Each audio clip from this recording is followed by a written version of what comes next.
प्रिय आत्मन, ज्ञान की बड़ी महिमा गाई गई और एक कहावत भी है कि राजा सिर्फ अपने देश में पूजा जाता है और विद्वान सभी जगह पूजे जाते हैं। इसीलिए ज्ञानियों से बड़े अहंकारी आपको कहीं नजर नहीं आएंगे। वो सूक्ष्म अहंकारवादी हैं, उनमें अहंकार भरा हुआ है और परमात्मा ज्ञानियों के पास नहीं आता। परमात्मा शब्द दोहराते हैं, आत्मा शब्द दोहराते हैं। वो चिल्लाते हैं कि मैं आत्मा हूं, वो चिल्लाते हैं कि मैं सच्चिदानंद हूं, लेकिन वो उनका कोई वास्तविक अनुभव नहीं है। वो समझते हैं कि सिर्फ विश्वास कर लेने मात्र से उस परम सत्य को वो पा लेंगे, लेकिन ज्ञानियों से बड़े अज्ञानी ढूंढने पे भी नहीं मिलेंगे। ज्ञानी वस्तुतः जानता ही नहीं है।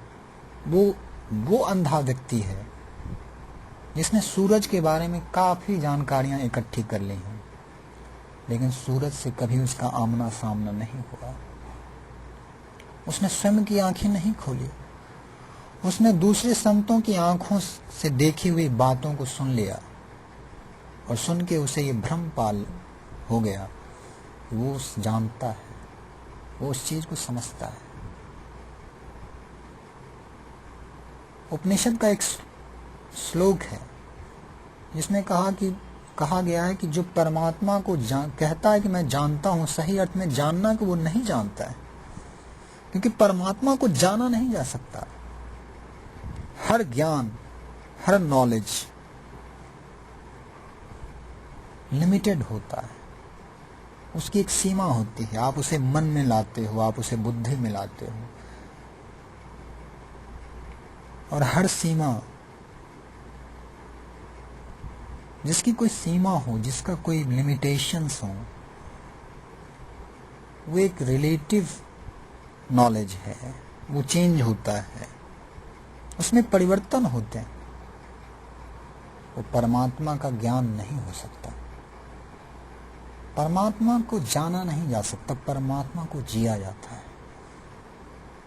प्रेम को जाना नहीं जा सकता, प्रेम को जिया जाता है।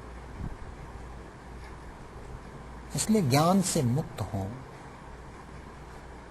तब वो परम ज्ञान घटेगा। वो आप पैदा नहीं कर सकते, वो आप इकट्ठा नहीं कर सकते। वो परमात्मा आपके अंदर खुद प्रकट होगा। लेकिन हम लोग सेकेंड हैंड पीपल हैं। कृष्णमूर्ति कहते हैं कि हम लोग इकट्ठा करते हैं तथा कथित परंपरावादी ज्ञान, और वो ज्ञान हमें लड़ाते हैं। वो ज्ञान शस्त्र बन जाते हैं। धर्मों ने जितना युद्ध करवाया, धर्मों ने जितना मार पीट करवाई, जितने खून खराबे करवाए, उतना शायद विज्ञान ने भी नहीं किया। धर्म के नाम पे जितने रक्तपात आज हो रहे हैं, और ये कैसा धर्म है? जब आप किसी सिद्धांत में, किसी विचारधारा में बनते हो, तो वास्तविकता यह है कि आप दूसरे विचारधारा के प्रति घृणा भाव पाल ही लोगे। और अगर ये भी कहोगे कि कोई वो भी रास्ता है, तो इसका मतलब है कि आप उस रास्ते को जानते नहीं, कि सत्य का तो कोई रास्ता है ही नहीं। रास्ते सत्य के नहीं होते, रास्ते उन लोगों के होते हैं जो सत्य जीते हैं और वो चलते हैं, वो रास्ते बन जाते हैं। लेकिन ज्ञान का अहंकार, ये अहंकार कि मैं जानता हूं, मैं विश्वास करता हूं, आदमी को वास्तविकता से दूर ले जाता है। वो एक स्वप्न लोक में जीते हैं, सत्य को कल्पना बना लेते हैं। अगर मैं ये कहूं कि मैं आत्मा हूं, तो इसका क्या अर्थ है?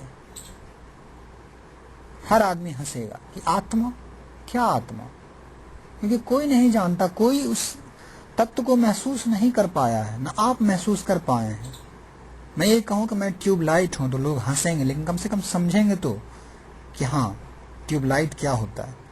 लेकिन अगर मैं ये कहूं कि मैं आत्मा हूं, इसका क्या अर्थ है? आप क्या अर्थ लगाते हो इसका? कोई अर्थ नहीं। आत्मा से आपका कोई साक्षात्कार नहीं।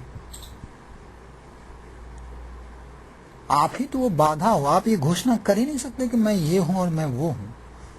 यही तो अहंकार है। नमक का पुतला गया।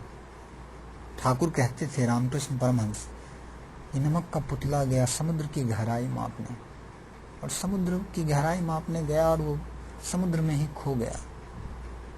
वो फिर लौट के नहीं आया बतलाने को। हम लोग वही नमक के पुतले गल जाएं ताकि परमात्मा प्रकट हो। परमात्मा को आप अनुभव नहीं कर सकते। दिस इज नॉट एक्सपीरियंस, क्योंकि हर अनुभव आपके ज्ञान की प्रतिक्रिया है, आपके अतीत की प्रतिक्रिया है। आप वही अनुभव करते हो जैसा आपका संस्कार है, जैसी आपकी शिक्षा पद्धति।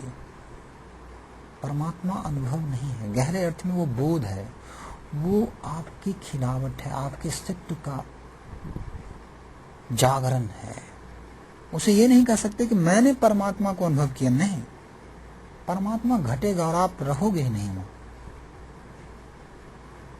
वही जिएगा, वही मुस्कुराएगा, वही खेलेगा, वही नाचेगा, वही गाएगा।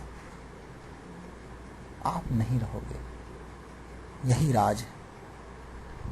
आपने मेरी बातों को इतने प्रेम पूर्वक सुना, ध्यान पूर्वक सुना, इसके लिए आप सबों के अंदर उपस्थित उस परम सत्य को, उस परम संभावना को मैं नमन करता हूँ। धन्यवाद। हरि ओम।